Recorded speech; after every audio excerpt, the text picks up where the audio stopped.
the anger and the denunciation of parents, of officials in the Ooltewah rape story is a picture, I think, of the problem of human scale. Because schools are so large and so impersonal, they are, in fact, giant organisms, huge corporations with, in this case of Hamilton County, 43,000 customers and hundreds of people on the payroll, and thousands of parents as well who are sort of quasi or pseudo patrons. You have a system that is gigantic, and there seems to be at the top no one personally responsible.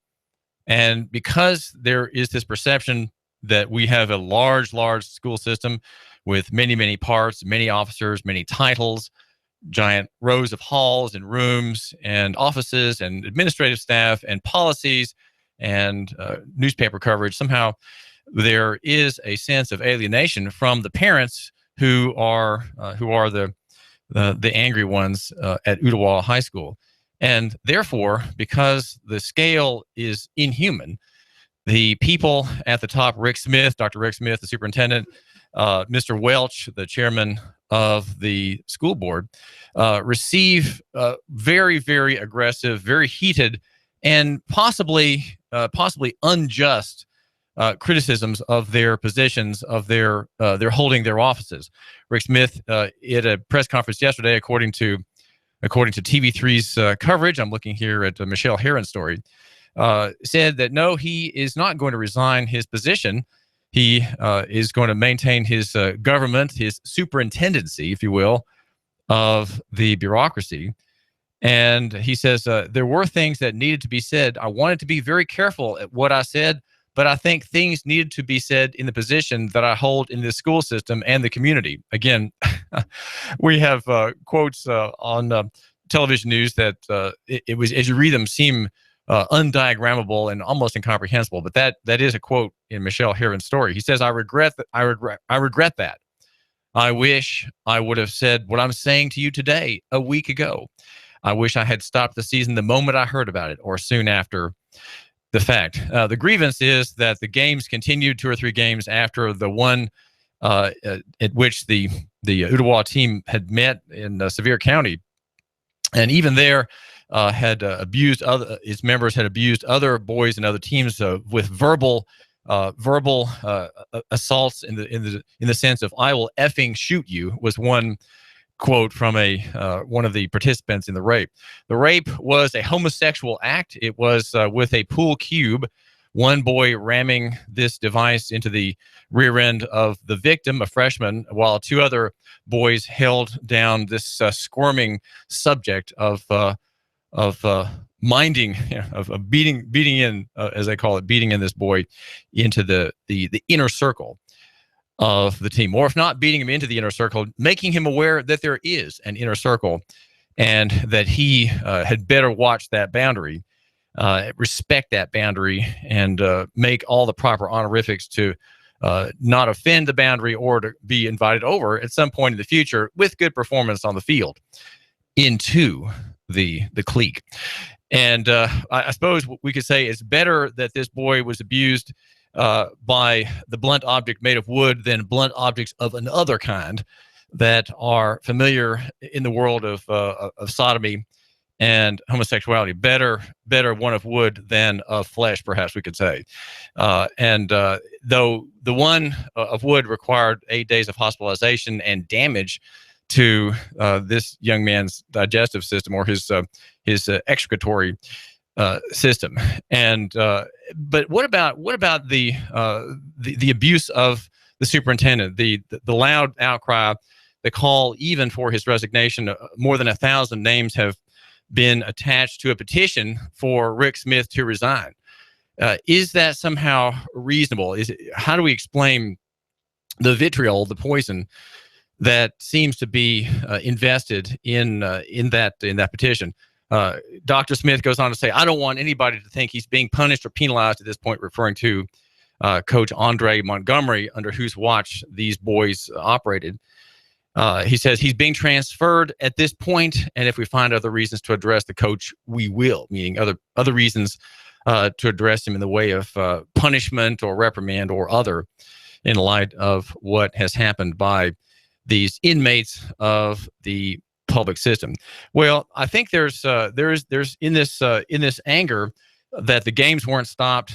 There is somehow an expectation that's not being met, and I grant that I might be amiss in my my penciled in analysis of this scale problem, but the scale problem exists when you have alienation in the hearts of everybody involved, right? You have kind of irresponsible, out of touch leadership, as it's called, and you have parents and others who are using a free system, which is run not by individuals, but by policies and systems for which there are human faces, right? These are human faces, and these are the personnel on the payroll, the teachers, the administrators, the gal who takes your money at the lunch or bleeps your card at the lunch checkout counter. These are all human beings, of course, made in God's image, but they serve a larger system, and it is this large impersonal system that somehow is created this very loud anger.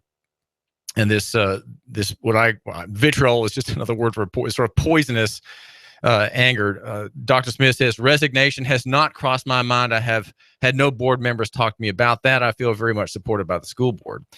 And that was said last night. And I'm quoting from TV3's account of the meeting yesterday, at which also Sheriff Jim Hammond spoke. He said that his detectives are not missing any stone. He said, we will overturn every question or comment or information that comes to us, assisting other jurisdictions in their investigation of an instance of sodomy on the school clock, if you will, in a private rental cabin in Sevier County during a game. Well, this is David Tulis, and we are brought to you by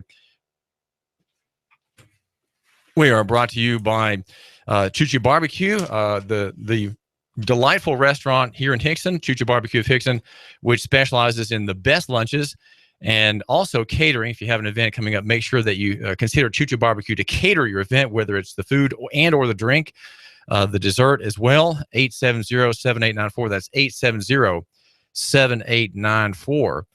And this barbecue has the best cooking. It has a secret rub and a delicious smoked flavor. It's on Hickson Pike, right near Valley Brook. And that's Choo Choo Barbecue, locally owned and operated. When here, you've heard that phrase all your life on radio and television, but here at AM 1240 Hot News Talk Radio, it means something. It means something to say locally owned and operated, because that is a badge of honor, right? That is something to say, well, that makes you, my listener, going there, an esteemed patron. You are esteemed because you are my listener, and I do thank you for giving me a couple of minutes of your time. And you go there, and you do it because you care about local economy over national. You have a prejudice, and I say prejudice because sometimes we can't quite explain it.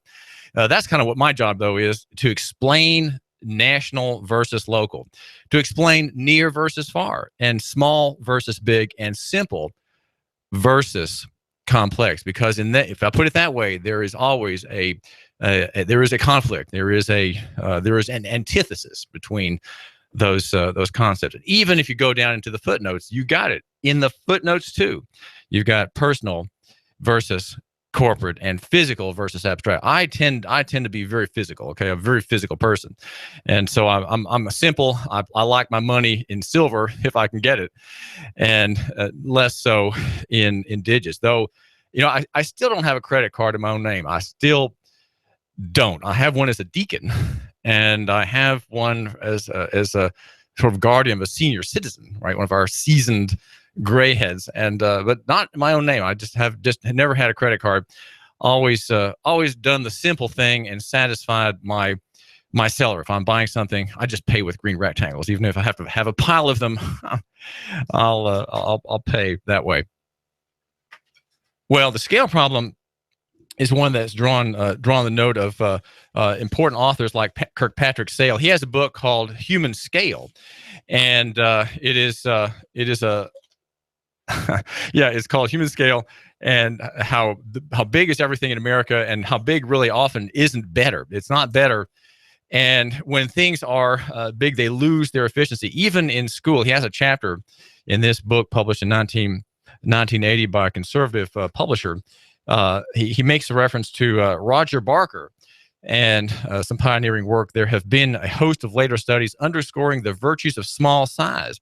Alan Wicker, for example, he says, has reported the cognitive complexity of students in smaller high schools with junior classes of 20 to 50 members, and was significantly higher than those where junior classes numbered 400 or so. In other words, class size and the overall class, you have more cognitive complexity in your thinking. He says another study concluded that the major determinants of classroom success had very little to do with the actual content of courses or the amount of educational equipment or even the competence of the teachers, but rather with the attitudes of student interest in school, self-concept, and sense of environmental control. In other words, if your scale of your operation as a student is smaller, you've got more sense of environmental control. In other words, with a student's sense of being at one with the school. He says there's probably a biologically set level to which a student can adapt, beyond which a feeling of stress begins to accumulate and mental stability falters. And the younger child, the smaller, are those levels. First, the family, and then the play group, and next, the intimate nursery class, and much later, the large classroom and the larger school. And only with full development, the community at large. He says in this book that favors the small over the big. He says larger school districts are economically advantageous to the taxpayer. Not so. He cites a study by Werner Hirsch, an economist, and he was unable to find a significant economy of scale in larger school system. As to the claim of greater efficiency, several studies indicate that larger schools actually spend more per pupil. And there you can say, well, that's good, right? They spend more per pupil. The pupil's getting more. Well, no, higher, but that's simply because you have higher teacher salaries, more administrative overhead, higher maintenance costs. And that's more spending without significantly improving classroom quality. A study in Vermont suggests that there may even be greater inefficiencies in big schools because of a pervasive isolation of administrator from the community and the educational process and the impersonality and alienation associated with larger size. You see where I'm going with this? You see why these parents are so angry and why they think somehow that the superintendent resignation will solve the problem. Well, Superintendent Smith is not responsible for what happened, okay? I don't think he's even remotely to blame for it. He is so far above. And I'm saying that not because I'm making a state actor innocent when he's guilty. No, I'm saying that because in the nature of the system in which he inhabits, right, where he you might say serves or even infests this administrative realm, he is not close enough to control what happened. He's not directly blamable, and there are policies in place, as Robin Smith pointed out in her column yesterday. There are policies in place that require every student at Ooltewah High School to sign that they understand what abuse is, and to assign their name that they understand that what is essentially bad manners. These various forms of bad manners, of course, drawn into our postmodern excesses, as they're probably described in some detail. Where Patrick Sale goes on in defending the idea of the small school. He says, finally, the argument that large schools are better because they can afford more and better equipment, better football equipment and so on, and more highly qualified teachers, which indeed they usually can, is not borne out by the massive evidence. From Christopher Jenks, a professor, on down, showing that these elements don't really have much effect on basic school achievement, nor is it borne out by such figures as we have about the percentage of high school children who go on to college. Small schools do every bit as well as large ones.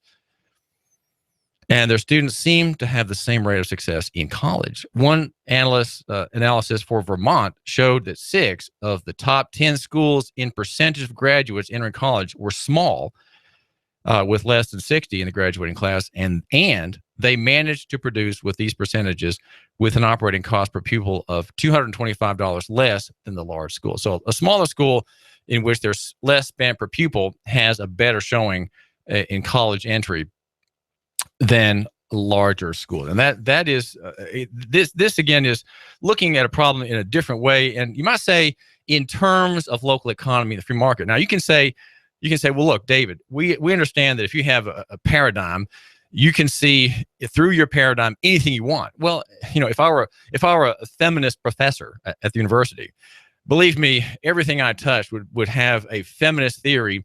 There would be patriarchalism, oppression of the female, the diminution of chances of the female characters, racist hostility, sexist hostility, patriarchalism, and I would see that in every story I read, from every Tennyson poem to every story by Catherine Mansfield or Virginia Woolf. They would all have the same problem because I'm bringing a presupposition to what I'm looking at, and I understand that you can say that about me. Well, David Tulis is defending local economy and the free markets, so he's going to provide that analysis. He's going to see himself in the facts. Okay, he's going to see.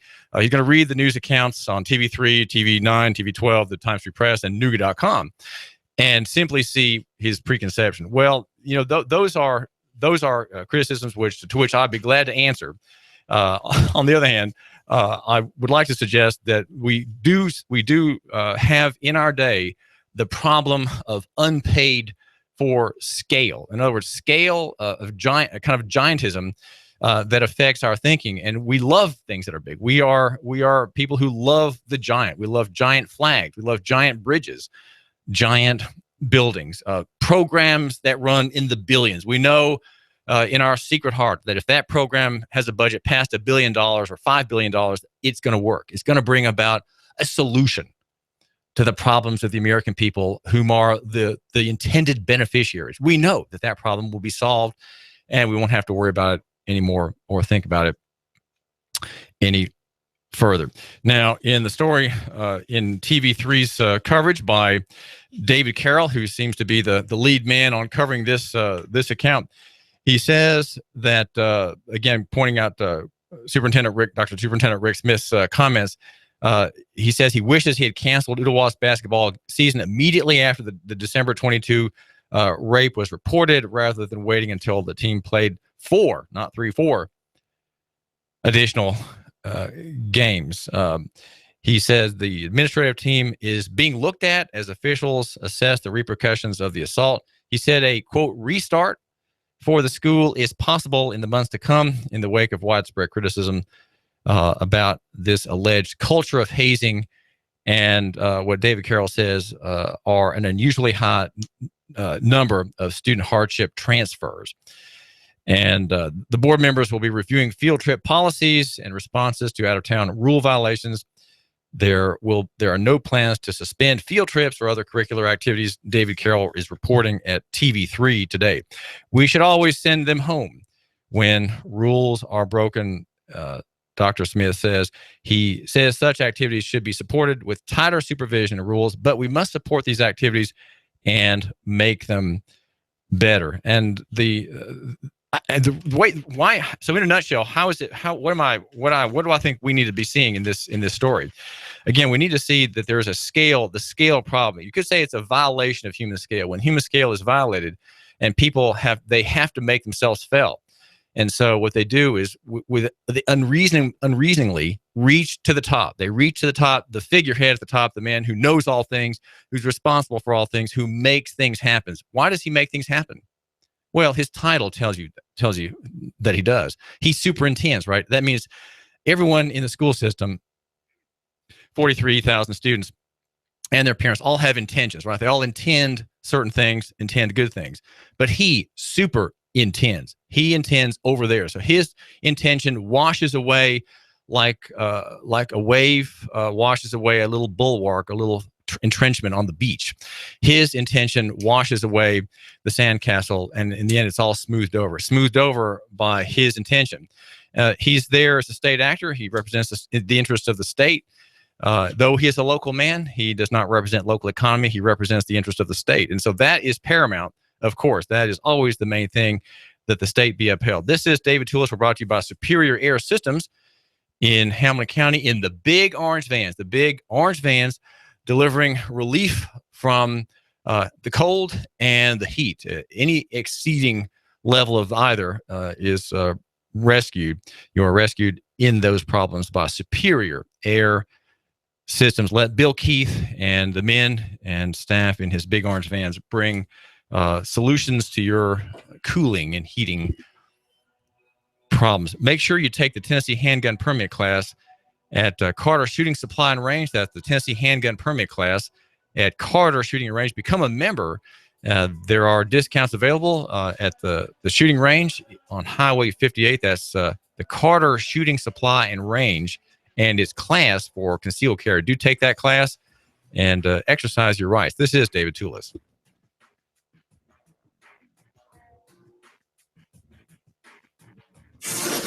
You give us 12 minutes and 40 seconds, we'll give you Chattanooga and the world. News Talk 1240. Expect mostly sunny skies for your Tuesday. Becoming breezy later on, but a little milder, highs upper 40s. Tonight, turning colder again with a north wind, lows lower 20s. For Wednesday, sunshine, still chilly, highs lower 40s, more sunshine.